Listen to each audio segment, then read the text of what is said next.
చివరిగా ఒక మాట కేసీఆర్ గారికి, సరే రఘునందన్ చెప్పినాయని తప్పు, రఘునందన్ అక్కసు కొద్ది చెప్తున్నాడు, రఘునందన్ ఏదో నోటికి మాటలు మాట్లాడొస్తాయి కాబట్టి మాట్లాడిపోతున్నాడని చాలా రకాలుగా మీ వాళ్ళు మాట్లాడుతుంటారు. మీరు ముఖ్యమంత్రి అయిన తర్వాత మీరు ఒక 4 ఊర్లను దత్తత తీసుకురు సార్. నరేంద్ర మోడీ గారు ఏం చెప్పారంటే ప్రతి ఎంపీ గారిని ప్రతి సంవత్సరం ఆదర్శ సంసద్ యోజన కింద ఒక్కొక్క ఊరుని ఎంపిక చేసుకోమని చెప్పారు. మీ ఎంపీలు ఏం చేశారో నాకైతే తెలియదు.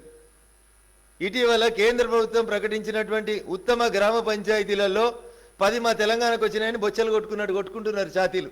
ప్లీనరీలో మొదలుకుంటే ఏడబడతాడ మాకే వచ్చినాయి అని.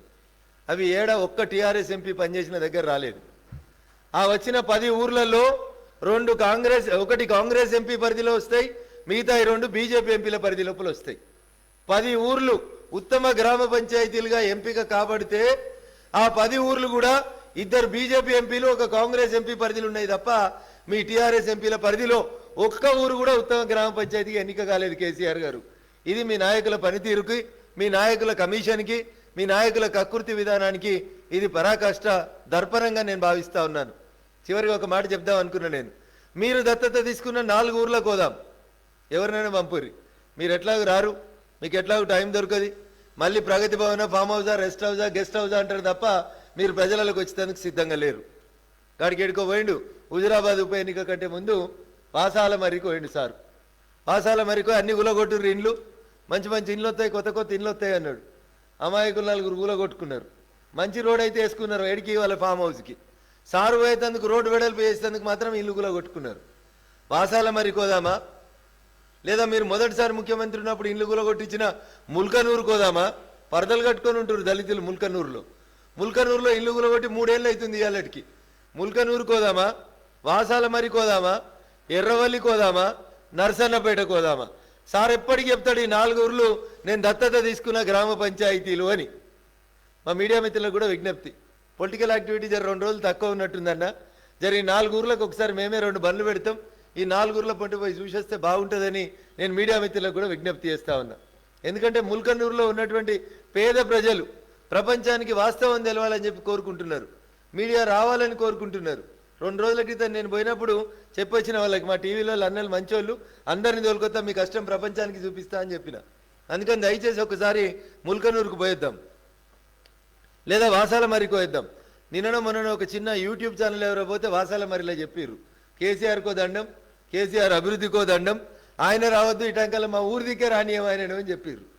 ఎందుకంటే ఆయన తొవ్వ ఎంత కావాలనో అంత దూరం గులగొట్టిండు, భోజనాలు పెట్టిండు, మస్తు ముచ్చట చెప్పిండు, ఈ పక్క ఆ పక్క 4 కూర్చోబెట్టుకొని. మళ్ళీ ఇలా వాసాల మరి దాకా పోలే. హుజురాబాద్ అయిపోయిందంటే మళ్ళీ వాసాల మరి దాకా పోలేదు ఆయన ఇళ్ళ పరిస్థితి. ఇది చంద్రశేఖరరావు గారికి గ్రామ పంచాయతీల మీద ఉన్నటువంటి ప్రేమ. ఆఖరికన్నా ఇంకా ఒప్పుకుంటే జరగ చింతమడక కూడా రాండ్రి, నా సొంతూరు, ఇంటికి 10 లక్షలు ఇస్తా, అందరికి బంగ్లాలు కట్టిస్తా అని చెప్పి ఒకసారి పోయి గొర్రెలు కోసి ఏదో దావత్ ఇచ్చి సారి వేసి వచ్చిండు. ఈ 4 ఊర్లు కాకపోతే అన్నం ఉడికిందా లేదా ఒక్క మెతుకు చూద్దాం, ఇంకా చింతమడక కన్నా పోయి చూసేద్దాం. చంద్రశేఖరరావు ఇంటికి 10 లక్షలు ఇచ్చిన చింతమడక ఎట్లుందో ఒకసారి పోయి చూసేద్దాం. ఇది పంచాయతీల మీద చంద్రశేఖరరావు గారికి ఉన్నటువంటి ప్రేమ, నరేంద్ర మోడీ గారి ఆలోచన విధానం మధ్యలో ఉన్నటువంటి తేడా. అందుకని దయచేసి చంద్రశేఖరరావు గారికి, కేటీఆర్ గారికి నాదొక విజ్ఞప్తి, మీరు విమర్శ చేయాలనుకుంటే మంచి భాష మాట్లాడండి. అవులేగాళ్ళు గివిలేగాళ్ళు అని మాట్లాడితే చార్మినార్ కాడ మా వాళ్ళు చెప్తారు, మీ బాగా ప్రేమ ఉన్న మీ దోస్తులు చెప్తారు, ఏక్ బాయికు దూసరా బాయి పైచాంతా అని చెప్తారు. అంటే ఒక అవలగాడిని ఇంకో అవలగాడే గుర్తుపడతాడు. So if you want to attribute something to me, the same applies to you also. జేబు దొంగతనం చేసడానికి ఎట్లా జేబు దొంగతనం చేయాలని తెలుస్తుంది. పోలీసులకు కూడా ఏదైనా మేజర్ దొంగతనం అయితే ఈ దొంగతనాన్ని ఎట్లా ఛేదించాలంటే 4 దొంగలు తెచ్చి ఎట్లా చేసిరా వారు చెప్పురంటే వాడు చెప్తేనే దొరుకుతుందంట. అట్లా మా కేటీఆర్ సార్ ఈ మధ్యలో దారుసలాంతో దోస్తానం ఎక్కువైనట్టుంది. అందుకని భాష పెద్ద తేడా లేకుండా మాట్లాడుతున్నాడు వాళ్ళకి వీళ్ళకి. నేను కూడా అనగలుగుతాను, ఆ పదం నేను అంత గొప్పగా అనదలుచుకోలేదు, నీ విఘ్నతకు వదిలేస్తూ ఈ ఒక్క లైన్ మాత్రం నువ్వు గుర్తుపెట్టుకో, మీ దోస్తుకు కూడా చెప్పు, ఏక్ బాయికు దూసరా బాయి పైచాంతా. ఒక అవలగాడే ఇంకో అవలగాన్ని గుర్తుపడతాడు. నువ్వు ఆ స్థాయికి దిగజారిపోతున్నావేమో కానీ మా ప్రధానమంత్రి గారు, ఈ దేశ ప్రధానమంత్రి గారు, ఈ దేశ హోంమంత్రుల్ని ఆ స్థాయికి దిగజార్చొద్దు. ముందు నువ్వు ఆ స్థాయికి దిగజారిపోయినావు అనేటువంటి విషయాన్ని నువ్వు గుర్తుపెట్టుకో. మీ చెల్లె మాట్లాడిన మాటలు, నువ్వు మాట్లాడిన మాటలు, కాశ్మీర్ని ఈ దేశంలో కలపొద్దు, తెలంగాణ వేరే దేశంగా ఉండాలని యూఎన్లో కేసు నడుస్తుంది, కవిత చెప్తుంది. ఇట్లాంటి మాటలు దయచేసి మాట్లాడొద్దు. ఈ దేశ సమగ్రతని భంగం వాటిల్లేలాగా మీరు మాట్లాడేటువంటి మాటలు మీకు మంచి చేయని చెప్తూ ఈ సందర్భంగా వారిని హెచ్చరిస్తూ, బ్రిటన్ ప్రధాని మొన్ననే వచ్చిపోయి వారం రోజులు ఉన్నాడు, ఢిల్లీకి వచ్చిపోయిండు, 3 రోజులు తిరిగిండు, రకరకాలైనటువంటి ఒప్పందాలు తీసుకున్నాడు, చేసిపోయిండు భారత ప్రధానితోటి. ఒకవేళ నిజంగా భారత ప్రభుత్వం బాగలేకపోతే ఆ ఇంగ్లాండ్ నుంచి ప్రధాని ఇక్కడికి ఎందుకు వస్తాడు, నరేంద్ర మోడీ గారితో 3 రోజులు ఎందుకు గడుపుతాడు, ఎందుకు వాణిజ్య ఒప్పందాలు సంతకం పెట్టుకొని పోతాడు కేటీఆర్ గారు? అందుకని అంతా నాకే తెలుసని మిడిమిడి జ్ఞానంతో బాగా మాట్లాడకండి. సభ్య సమాజం మీరు మాట్లాడుతున్నటువంటి మాటలను చూసి సిగ్గుపడతా ఉంది. మీకు ఇతర ప్రతిపక్షాలలో ఉన్నటువంటి కొంతమంది నాయకులు మాట్లాడేటువంటి మాటలకి మధ్యన వ్యత్యాసం లేదని చెప్పి ప్రజలు భావిస్తూ ఉన్నారు. మంచి భాషలో కూడా విమర్శించవచ్చు, సౌమ్యంగా మంచిగా మాట్లాడండి, విమర్శని బూతుల రూపంలో చేయొద్దని చెప్పి కేటీఆర్ గారికి సందర్భంగా సలహా ఇస్తూ, కనీసం యూకే నుంచి వచ్చేసరికన్నా మీ భాష మీ వేషం మారాలని, తెలంగాణ భాషకి తెలంగాణ ప్రజలకి కొంచెం గౌరవం వచ్చే రీతి లోపల మీ భాష ఉండాలని మనస్ఫూర్తిగా కోరుకుంటూ భగవంతుడు నీకు ఆ బుద్ధిని ఇవ్వాలని కోరుకుంటా ఉన్నాను. జై హింద్, జై భారత్.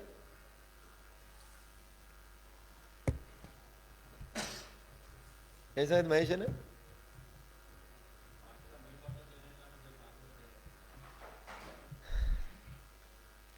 ఎవరెవరికి ఏ స్థానాలలో ఏ పార్టీలో కంఫర్టబుల్ ఉంటుందని అనుకుంటానా, స్వేచ్ఛ ఎవరికైనా ఎక్కడైనా ఉంటుంది. ఎవరైనా ఏ రాజకీయ పార్టీలోనైనా చేరొచ్చన్నా. బిఆర్ అంబేద్కర్ గారు రాసిన రాజ్యాంగం దానికి వెసులుబాటు కల్పిస్తుంది. ఏ రాజకీయ నాయకుడైనా తనకు అక్కడ ఉన్నటువంటి స్థానిక పరిస్థితుల్ని దృష్టిలో పెట్టుకొని నిర్ణయం తీసుకుంటాడు తప్ప వేరేది ఏది ఉంటుందని నేను అనుకోను. మా పార్టీలో జాయినింగ్స్ కోసం చాలామంది వెయిట్ చేస్తూ ఉన్నారు. అప్రాప్రియేట్ టైం లోపల అప్రాప్రియేట్ జాయినింగ్స్ కొనసాగుతాయి అన్నారు.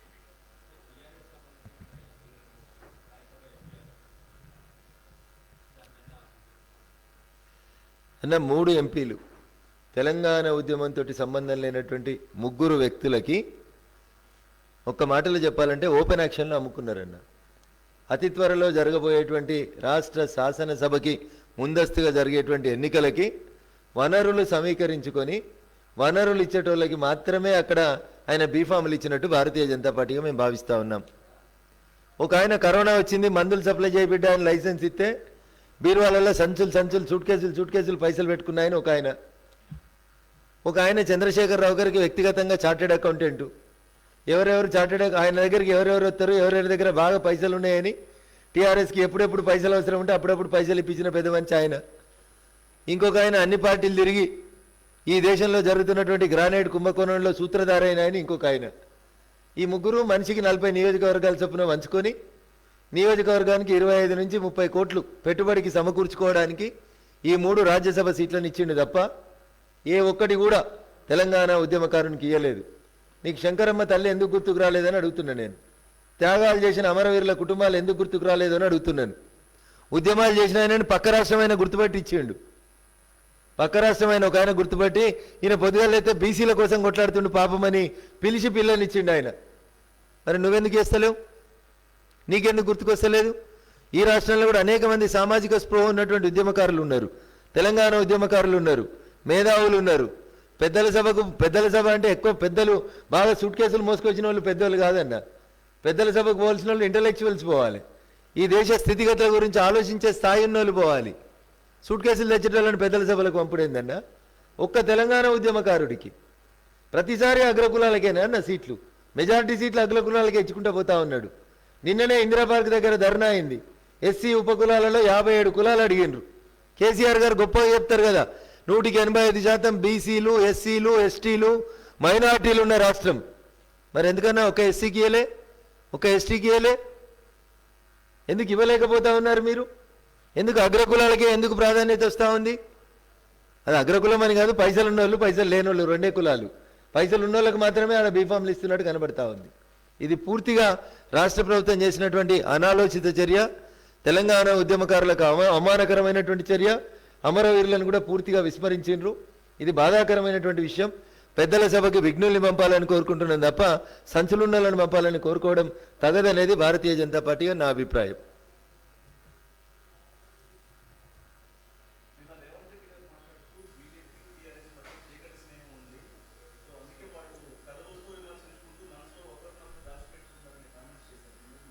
రేవంత్ రెడ్డి గారిని కత్తులు తీసుకొని యుద్ధం చేస్తున్నాడేమో అడుగుంటాడు. రాజకీయాలలో ప్రజాస్వామ్యంలో మాటలే ఉంటాయి, పెదవులే మాట్లాడతాయి.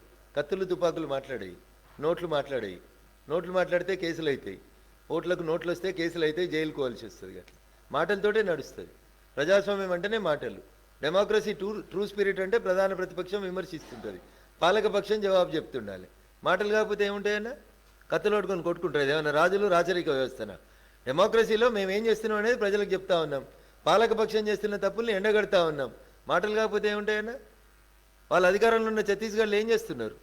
ప్రతిపక్ష వాళ్ళని కత్తులోటి చంపేస్తున్నారా? డెమోక్రసీ ట్రూ స్పిరిటే ప్రజలకు మనం విషయాలు చెప్పాలి, ప్రజలు అర్థం చేసుకొని ప్రజలు ఓట్లు వేస్తారు. అంతేగాని ఆయన ఎంత చెప్పినా చీకటి ఒప్పందాలు, ఓట్లు ఇచ్చుడు, నోట్లు ఇచ్చుడు అవన్నీ రేవంత్ రెడ్డి గారికి అలవాటు కానీ బీజేపీకి అలవాట్లేవు. హాయ్ ఫ్రెండ్స్, మా టుడే టుమారో యూట్యూబ్ ఛానల్ చూస్తున్నందుకు చాలా థ్యాంక్స్. మరిన్ని లేటెస్ట్ వీడియోస్ కోసం వెంటనే సబ్స్క్రైబ్ చేయండి. అలాగే ఈ బెల్ ని కూడా రింగ్ చేసేయండి. మా నోటిఫికేషన్స్ అన్ని మీ మొబైల్లో వస్తాయి. అలాగే మా వీడియోస్ మీకు నచ్చితే లైక్ చేయండి, షేర్ చేయండి, నచ్చకపోతే కామెంట్ చేయండి.